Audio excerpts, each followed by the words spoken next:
Back when I went to school, it wasn't that long ago, actually, the gray hair notwithstanding, you needed your parents' permission to get an aspirin from the nurse, literally.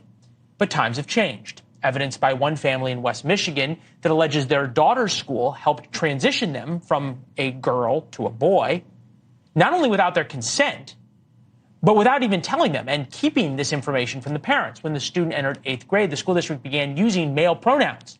But the parents say they had no idea that this was occurring. Parents claim that a document was accidentally sent to them, revealing the pronouns and name. The family then pulled their daughter out of the public school and began homeschooling about a year and a half ago.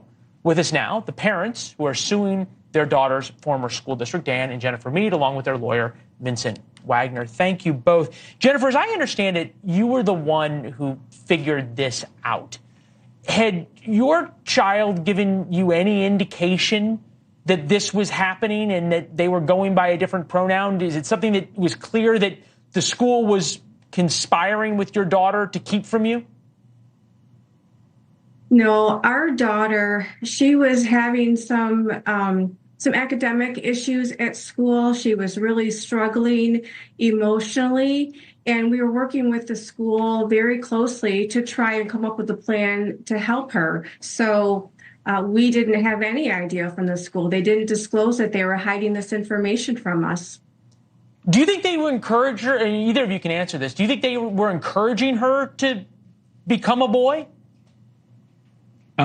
Yes, it was. Not only did we have that documentation where they were referring to her by a boy's name and boy pronouns, we also found a book that was given to her by the school counselor out of the school counselor's personal library that contained information and propaganda regarding that type of behavior. Vincent, this is from the school district. We just got this. We have an obligation to continue to protect the privacy of this family and their child. As such, we will not comment on the case nor try the case in the media. We respectfully decline to comment and let the legal process run its course. What exactly do you all want? Do you want damages? Are you trying to change school policy? How does this play out? This is about protecting other parents from the harm that Dan and Jennifer suffered. They were betrayed. They put their trust in this school district, and the school district betrayed their trust. Parents have a right. It's a fundamental right under the U.S. Constitution to make important decisions for their children and to help their children through these sorts of important decisions. And schools violate that right when they hide information from parents like East Rockford Middle School did here. All right. You said the harm that was done. Dan and Jennifer, how is your daughter doing? She's doing fantastic. I mean, before this, when she was in school, she had a lot of anxiety. She was depressed. She missed a lot of school because she didn't simply want to go.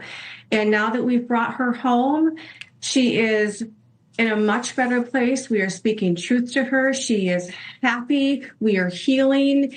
She's just a different child now.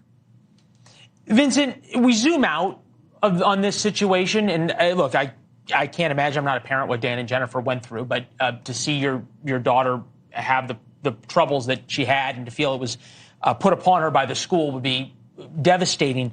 Cato Institute, 465 conflicts recorded that drew in parents, teachers, and students at public schools across the United States last year, 118 over pronouns, 144 over teachers' curriculums, 99 over reading materials. We've seen fights erupt at the PTA meetings, at school board meetings. We've seen parents pulled out of school board meetings because of reading from material that's in some of these libraries and the like. I'm wondering if the lawsuits that are coming, can they actually stop any of this, or does it have to happen from the school boards themselves? The lawsuits can protect parents' fundamental rights. They have a right to this sort of information about what's going on in the school districts.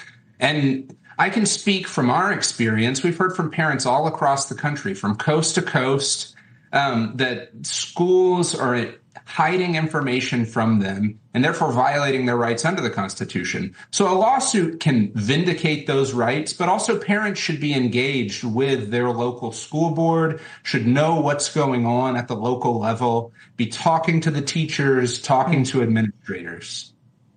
All right. Fair enough. We appreciate you all being here. Obviously, we're going to follow the case as it moves forward.